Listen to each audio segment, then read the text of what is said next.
Finals features the two hottest teams in the NBA in 2025 as they have something in common. The Paul George effect. The 9-time All-Star has trade ties to both franchises that have helped reshape how both teams look. So let's break it down for you.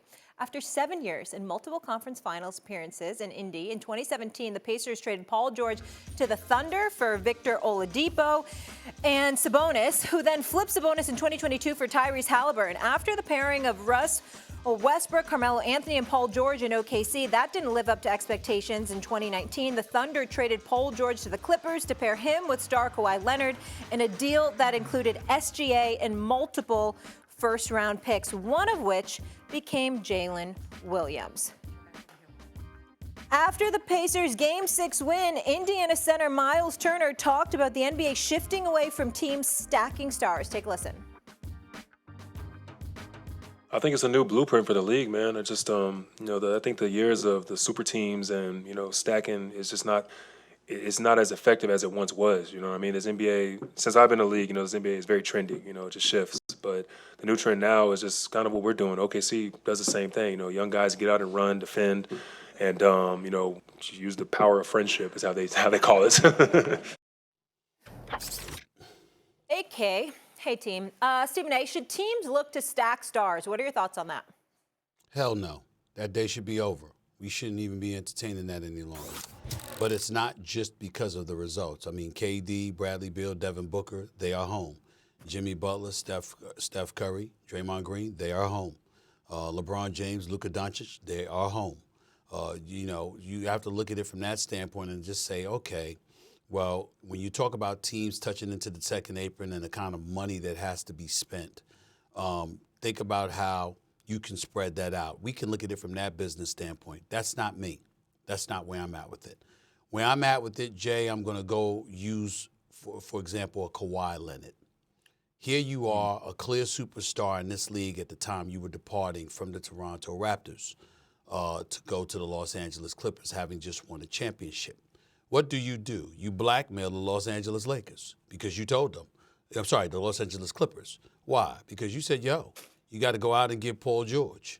Otherwise, I'm going to the Lakers, and I'm joining Anthony Davis and LeBron James. Steve Ballmer couldn't afford to do that. He got Kawhi Leonard. And Kawhi Leonard actually made news this year because he was actually giving post-game interviews. And he actually had something to say. We actually saw him complete sentences and talk. We were shocked, okay? I will keep this in mind, Eminem and Jay. We didn't even see him talk in his own damn New Balance commercials. Think about that. It was little kids talking. It wasn't him talking. I mean, this brother was allergic to speaking. It's the truth. It's the truth. Now, let me tell you. Now, before y'all sit up there, before y'all do all of that, I would like to remind y'all that y'all constantly talk about me, and you talk about me, and you say, hey, you know what, the money man and all of this other stuff. Well, guess what?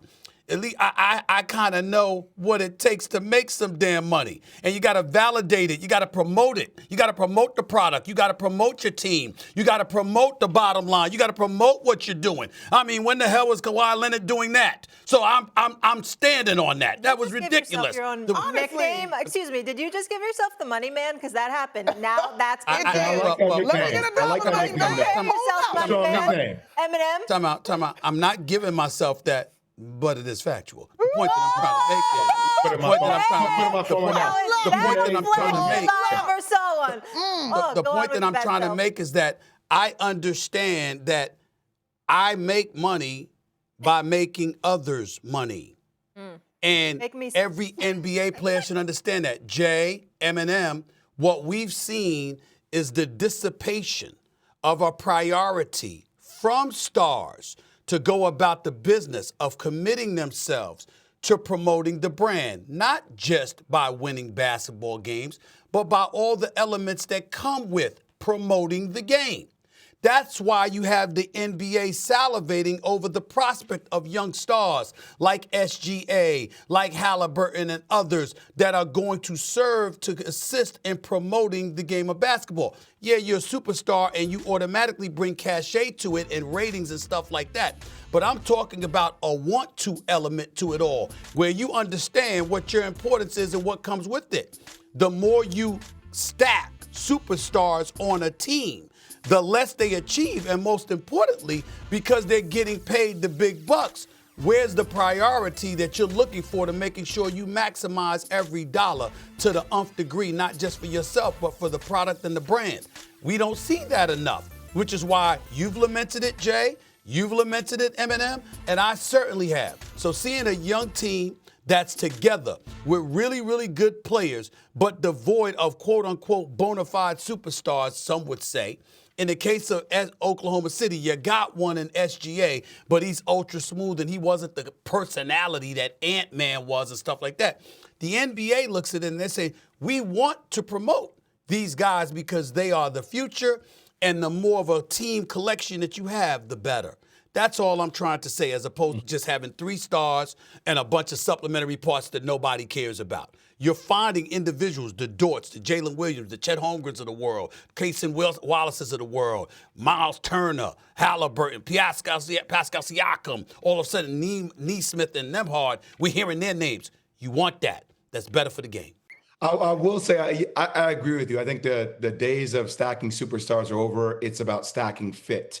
I think this brings up a very fascinating conversation. And SA, you and I have had conversations about this, about at times the business model of the NFL feels more compelling for owners than the NBA because the shield always comes first, right? The team always comes first. Now, this isn't every example with every superstar, because there's some superstars that you feel, even though how gargantuan they are, they don't feel, or they don't make it be known that they feel bigger than the organization, right? Like, you always feel like Steph and Golden State are aligned, right? You feel like Halliburton and Indiana are aligned. You feel like SGA and OKC are aligned. Now, maybe one day they're not, but it feels like they're always on the same page. It does feel like with other collections of superstars, and obviously the second apron has been built into the CBA to push teams away from this, though. But the thought of superstars colliding that seem bigger than the franchise is problematic, right? And I'm all about player empowerment. I am, to a certain point, right? Where it doesn't supersede what the franchise wants to accomplish. And there are examples of certain super teams that have felt bigger than the franchise itself.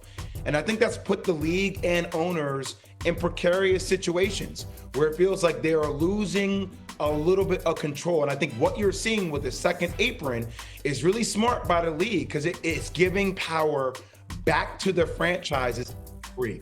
Right, to say, hey, this is how we want to build. This is what our team culture is. And you're seeing those prime examples with OKC and with Indiana. But for certain teams like Golden State, you still may have a fit or two because Steph has always set the bar on that alignment between him and the franchise.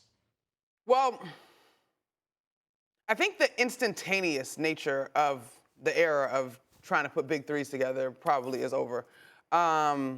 I think stack is an interesting word because OKC, as homegrown as they are and as patient as they are, SGA, their centerpiece, was acquired by trade, right? We talked about that in the lovely setup that Molly gave us. I think the same of Indiana in terms of Tyrese and Pascal, not necessarily drafted guys. And so the stack implies that an organization can afford to be patient, right? And whether you do that from the mandates from top down in terms of understanding this is a little bit of a long game, or you're into the second apron and you don't have a choice, like, it does seem to require a little bit of patience to me. And so I think an underrated element of all of this and the second apron and all the things that are put into place is the parity that we've seen over this last 7-year stretch of having different titles, teams, different victors in terms of the last team standing. Now, we have had obviously some big names in there. People might say that the Boston Celtics were still a super team last year, but I do think there's something to be said for teams moving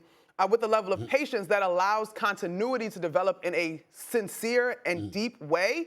That is what we're seeing with these two teams that are last team standing this year. Well, let me help y'all out here. I mean, Jay knows this, and Eminem with how she roams, and I'm sure she runs across people, and she knows what I'm about to say. Billionaires are addicted to money. Therefore, it's not about patience. It's about getting paid. Now, unlike the NFL, and I would know this, unlike the NFL, where you sit up there and think about this for a second here. During the whole Colin Kaepernick situation, the owners, based off of their television deal, if I remember correctly, each were given 1 year $246.5 million apiece off of their NFL's television deal. And they were complaining, according to the reports, that Colin Kaepernick had cost them about $5 million apiece. The whole Colin Kaepernick protest. They were complaining about that. Even though they pocketed $246, they were mad it wasn't $250. That's who they are. So now let's go to the NBA. Unlike the NFL that prints money, the NBA, you may make your money, but they would tell you, the Mark Cubans of the world and others, it's after you sell the team. Because running the team every day doesn't give you profitability. So because that's the reality, right? They're not going to be that patient, Eminem. You want to advance in the playoffs because the more playoff games you have, the more money you're raking in. And the less of a hit financially it is to you after each season based on the overhead you had to dole out. That's how they're thinking. So the level of patience that we're saying they should have, yeah, but they need to see improvement. They need to see progress because they need to make sure their investments are justified. I'm just telling you what they say. I mean, I don't know about you, Eminem, but Jay, I know you've heard this. But I got one question. Sure. Hope I don't get in trouble for this. Would the money man have this patience? No.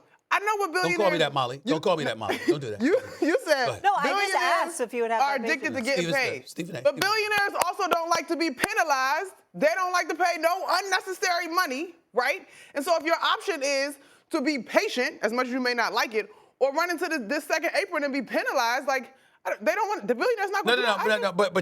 But the problem with your analogy, Eminem, is that you're comparing it to the second apron. In other words, don't dole out more money, therefore you don't have to worry about losing. I'm telling you they're losing anyway.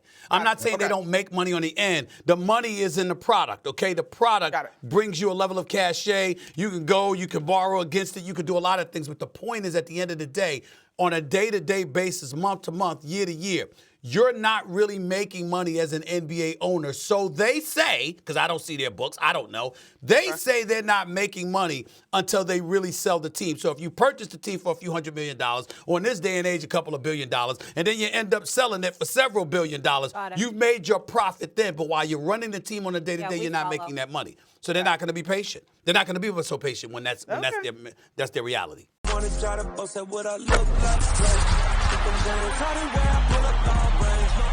Jimmy with the heat, I'm on fire. It's NBA, I'm in